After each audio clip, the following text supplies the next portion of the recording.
നമ്മുടെ ജീവിതം കൂടുതൽ സുന്ദരമാവണമെങ്കിൽ നമുക്ക് ചുറ്റുമുള്ളവരുടെ ജീവിതം കൂടുതൽ സുന്ദരമാക്കുവാനാണ് നാം പരിശ്രമിക്കേണ്ടത്.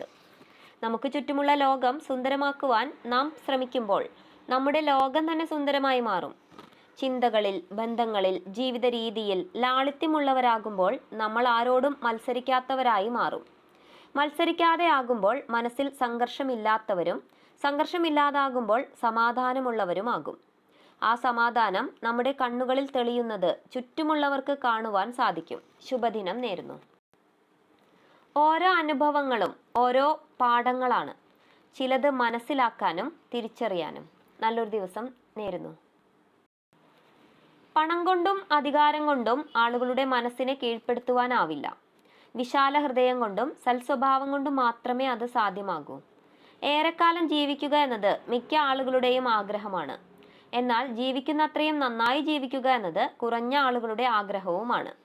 കനലായി എരിഞ്ഞും അഗ്നിയായി ജ്വലിച്ചും ഉള്ളിലുണ്ടാകേണ്ടത് അപരനോടുള്ള പകയല്ല, നമ്മുടെ ഉള്ളിലെ സ്വപ്നങ്ങളാണ്. ശുഭദിനം നേരുന്നു.